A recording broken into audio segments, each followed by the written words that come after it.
Maharashtra diaries में बात करेंगे नासिक के इगतपुरी के जिंदाल कंपनी में लगी आग की, जो 36 घंटे बीत जाने के बाद भी काबू में नहीं आई है और आग लगातार बढ़ती जा रही है। इसके अलावा बात करेंगे मेड इन पाकिस्तान प्रोडक्ट के ऑनलाइन बिक्री की, जिसको लेकर महाराष्ट्र के मुख्यमंत्री देवेंद्र फडणवीस ने ऐसे विक्रेताओं के खिलाफ एफआईआर दर्ज करने की बात कही है। और साथ ही साथ बात करेंगे शिवसेना यूबीडी के 2 राज्यसभा सांसद की, जिनके बीच जो प्रतिनिधि मंडल जो विदेश गया हुआ है उसको लेकर विवाद होता जा रहा है।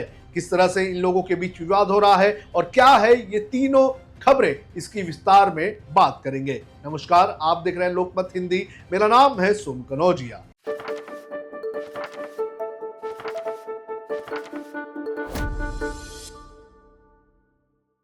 तस्वीरें आप आपकी स्क्रीन पर इस वक्त देख रहे हैं। ये तस्वीरें हैं नासिक के इगतपुरी की जिंदाल कंपनी के एक प्लांट की। ये जिंदाल पॉलीफिल्म्स लिमिटेड कंपनी है और यहां पर मंगलवार की देर रात लगभग 1 से 1:30 बजे के बीच आग लग गई थी। आग धीरे धीरे बढ़ती चली गई और अब 36 घंटे से भी ज्यादा का समय बीत चुका है, लेकिन आग पर काबू नहीं पाया गया है। तस्वीरों में आप देख सकते हैं कि आग किस तरह से विकराल होती हुई नजर आ रही है और धुएं का गोला जो है वो कितने ऊपर तक और कितने बड़े पैमाने पर निकलता हुआ नजर आ रहा है। जो जानकारी सामने आई है उसके अनुसार लगभग 1 से 1:30 बजे के बीच मंगलवार की देर रात गेट नंबर 4 के जो गोडाउन था उस गोडाउन में किसी कारण आग लगी थी। आग लगने का प्रारंभिक कारण जो है वो शॉर्ट सर्किट को बताया जा रहा है। ये जो गोडाउन था इसके अंदर रासायनिक और प्लास्टिक के मटेरियल से यहाँ पर मौजूद थे, जिसकी वजह से आग जो है वो लगातार फैलती चली गई। पहली रात अगर बात करें तो आग सिर्फ गोडाउन में लगी हुई थी और आग पर काबू पाने की कोशिश लगातार की जा रही थी, लेकिन आग जो है वो धीरे धीरे प्लांट के दूसरे हिस्से में भी फैलने लग गई और जिसके कारण अब आप देख सकते हैं कि कितने बड़े पैमाने पर ये आग है ये फैलती हुई नजर आ रही है। हालांकि राहत की बात यह है कि इस आग में किसी के भी जान जाने की खबर नहीं आई है, लेकिन 3 कर्मचारी इस पूरे घटना में घायल हुए हैं, जिनका इलाज जो है वो अलग अलग अस्पताल में चल रहा है। साथ ही साथ आपको बता दें कि लगभग 30 से भी ज्यादा दमकल की गाड़ियां जो है वो यहां पर मौजूद है और आग बुझाने की पूरी तरह से कोशिश की जा रही है। स्टॉक एक्सचेंज को भी जिंदाल ग्रुप की तरफ से इस आग की घटना की जानकारी दे दी गई है और साथ ही साथ जो इंश्योरेंस जिस कंपनी से लिया था उन कंपनियों को भी इसकी जानकारी दे दी गई है। लेकिन जिस तरह से यह आग लगी है, आग पर काबू पाना जो फायर ब्रिगेड के कर्मचारी हैं उनके लिए काफी मशक्कत का मौका बनता हुआ नजर आ रहा है। हम उम्मीद करते हैं कि जल्द से जल्द इस आग पर काबू पा लिया जाएगा। अब बात करेंगे मेड इन पाकिस्तान प्रोडक्ट्स की। आपको बता दें कि पहलगाम हमले के बाद भारत पाकिस्तान के ऊपर कई अलग अलग तरीके से कदम उठा रहा है। जहां एक तरफ सीमा पार घुसकर पाकिस्तान पर हमला करने का काम भारतीय सेना ने किया है, तो वहीं दूसरी तरफ सरकार ने पाकिस्तान के साथ कई सारे समझौते रद्द कर दिए हैं, जिसमें इंडस वाटर ट्रीटी शामिल है। इसके अलावा पाकिस्तान से पूरी तरह से व्यापार भी बंद कर दिया गया है। लेकिन इसी कड़ी में सोशल मीडिया पर कुछ ऑनलाइन पोर्टल्स पर पाकिस्तानी प्रोडक्ट्स जो है वो बिकते हुए नजर आ रहे हैं, जिसको लेकर भारतीय जनता पार्टी के मुंबई के एक नेता, जिनका नाम नीलोत्पल मुरनाल बताया जा रहा है, उन्होंने एफडीए को शिकायत की थी।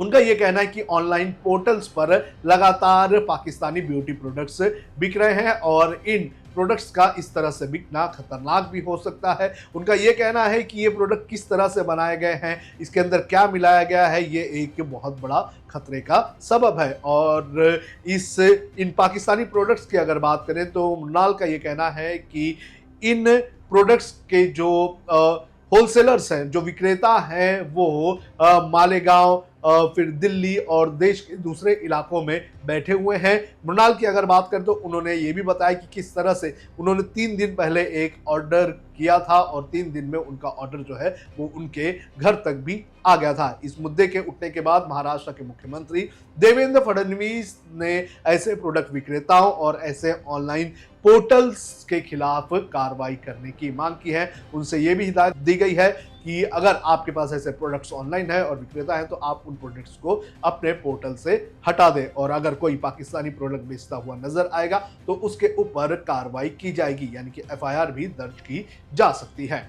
अब बात करेंगे शिवसेना यूबीटी की। उद्धव ठाकरे की इस पार्टी के 2 सांसदों के बीच विवाद होता हुआ नजर आ रहा है। एक सांसद है संजय राउत और दूसरी सांसद है प्रियंका चतुर्वेदी। दोनों ही राज्यसभा सांसद हैं, लेकिन सर्वदलीय प्रतिनिधि मंडल जब भारत सरकार ने बनाया था उसको लेकर अब इनमें विवाद शुरू हो गया है। दरअसल संजय राउत का यह कहना है कि जो सर्वदलीय प्रतिनिधि मंडल बनाया गया था उसको लेकर उनकी पार्टी से पूछा नहीं गया और उनके पार्टी के एक सांसद का नाम उसमें शामिल कर दिया गया और इसी से नाराज होकर संजय राउत ने प्रियंका चतुर्वेदी पर हमला करने का काम किया। उन्होंने अपने सोशल मीडिया हैंडल एक्स पर एक पोस्ट लिखा, उसमें उन्होंने नाम तो नहीं लिया लेकिन इशारों में ही उन्होंने प्रियंका चतुर्वेदी पर हमला किया। उन्होंने ये कहा कि जब कोई ज्यादा उड़ने लगता है तो ये समझ लेना चाहिए कि उसकी पतंग अब कटने वाली है।